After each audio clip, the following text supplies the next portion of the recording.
Hey guys, I'm Fire and I'm Foxdrop's brother. I also make videos on my own channel, but today I'm going to be making one for you guys. Now most of you are probably junglers, right? And learning a new role, especially from the jungle to a lane, can be pretty difficult, which is why I put together a list of the best champions to play if you don't main the role. Now these picks will also stand you a good chance of winning the game still, so let's jump straight into the first role. Now I'm an AD carry main. It's one of the hardest to pick up too, so of course we're going to start here. Now there are three sides to being a good AD carry, I think.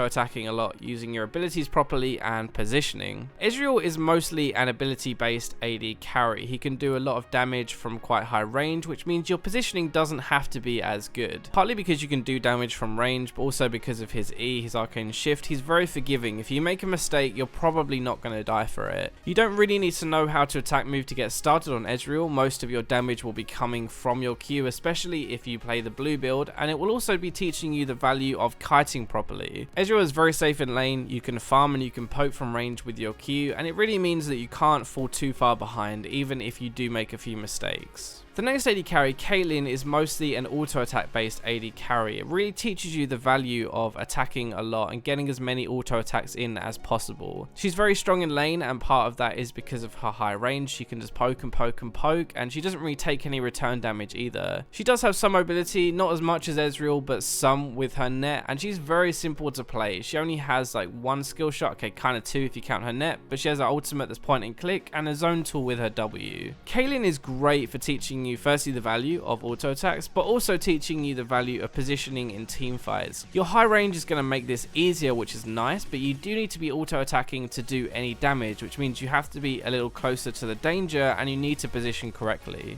Moving over to the mid lane, we really want to learn how to lane properly, how to roam, and then how to have a high teamfight impact. Ahri is probably the most simple champion in the entire game, really. Your impact is very easy. You just flash ult in team fights and it's very straightforward to do, but very straightforward to know what to do as well. She has a very strong lane phase, like she has good damage, she has a stun which makes trading pretty easy, and she also has a Q which makes it easy to CS with as well. She doesn't really have any skill shots. Okay, you kind of have your ultimate, but that is very hard to miss. Like even Foxdrop would struggle to miss that ultimate. Moving into the mid game, she has very high damage, and you can even shift your build a little bit to match your playstyle. Like you can build a Rod of Ages to help you sustain and be a bit tankier if you really are new to the mid lane role. She's very good at roaming for kind of the same reasons as she's good at team fights, and you can even build like mobility boots on her or boots of swiftness and roam around the map and just kill everyone that way. Ahri is a bit more complicated kind of, but she's way more forgiving than Ahri. She has very high mobility and very safe. She's very good at pushing the wave, which is the #1 way to kind of shut down the enemy mid laner, and then she can escape if you do get ganked.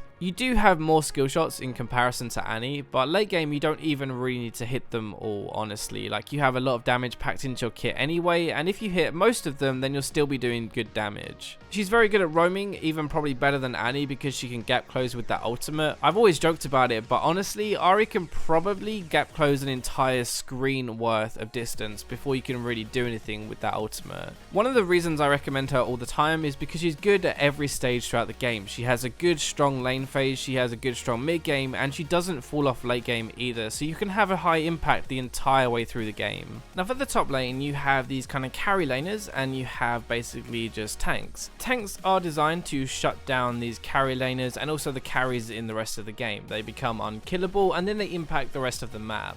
You don't really need to do too much as a tank to still be useful in the game. Even if you fall behind, you're still going to be useful, and it's definitely the more consistent playstyle to start while you learn the lane. Malphite is a really good example. He's a great anti-carry with his attack speed slow and armor stacking. He's very easy to have an impact with because of that ultimate. Like everyone knows, you just point and click the ultimate, you hit their carries, and then you're away. He's actually pretty forgiving in lane too. You can ultimate away. Even if you take bad trades, you're probably not going to notice it too much because you're stacking so much armor. His biggest job really is just to engage and use that massive ultimate of his. Like engaging a team fight is one of the best things for solo queue. The team that engages first is normally the team that comes out on top. Like either you remove their carries from the fight or you just pick a 5-on-4. It's just one of the best things. So having an ability to actually engage is really good. He still does decent damage even when building pure defense, which is pretty silly honestly. It's why Malphite is one of the top tier picks in the top lane right now, and he just becomes very hard to kill. Shen is also also very similar in a lot of ways to Malphite, like he becomes very hard to kill, he still does decent damage, but he is the true team player top laner. He does surprising damage in lane, especially if you build like a Sunfire first, but the good thing is that you can either build magic resist or armor first depending on what he needs. He's actually a pretty flexible pick. The really good thing is obviously his ultimate. It helps to impact the entire map without really doing much. Like all you're doing is pressing R, and you don't really have to be proactive with it. You can be reactive, so you wait for the enemy team to do something and then you press R and you turn the fight around. He's pretty forgiving to play in lane. If you make a mistake, you have a dash, you can dash away from ganks, and you're also building a lot of defense, which means it's hard to kill you anyway. It kind of helps to learn the lane phase properly and test your limits. Even in team fights, you're still going to have a pretty high impact, which is good for a tank. Like some tanks kind of fall off because they can be ignored, but not with Shen. You have a taunt, you have your ultimate shield on your carry too. And finally, now looking at supports, especially in season 6, your biggest job is really to try and help your AD carry get ahead, or at least not die during the laning phase. While you're learning how to lane properly, how to pressure, and how to have like a big impact mid game, we can look at champions who generally keep even the worst AD carry players alive. Taric is going to be first up. He has a targeted stun, and you can screw it up, you can hit minions, but it's very hard to actually do that. You have a heal, you're very tanky. It doesn't matter really too much about getting poked in lane because you don't actually take very much damage. He's very simple to play. He's kind of like the Ahri of supports, and just like Ahri, he can still have a pretty decent impact in the game. He actually still does decent damage actually. Like your stun, W, and ultimate combo will probably half health the enemy AD carry most of the time, which is actually just ridiculous. Naturally, you have a lot of pressure, kind of like Blitzcrank, because people are afraid of your stun. If you just like push the forward a little bit, it gives your AD carry some breathing room even if you don't actually use your stun. Soraka is a bit more risky. You have to be a bit more careful about them focusing you because obviously you can't heal yourself anymore. The good thing is though, you will let your AD farm and probably even get kills just by healing them over and over again. It's actually really hard to play against the Soraka now. The ultimate is going to give you free assists. You see someone dying or a gank pulling off and they're about to kill them, just hit your ultimate and you get some free gold, which is really nice. She's very simple. Again, you just heal people and then you hit the enemies with your Q. Like that's basically her lane phase in a nutshell. The good thing though with Soraka actually, and why she's kind of a top tier pick now anyway, is because her silence is actually very strong. Like it can stop ganks, it can set up kills. Putting that in the middle of a team fight can really actually screw everyone over. That is the other thing as well. She has a very high team fight impact. It's not just about getting your AD carry through the lane phase. It's about keeping the rest of your team alive in team fights, silencing them, AoE healing. It's just a really good pick at the moment.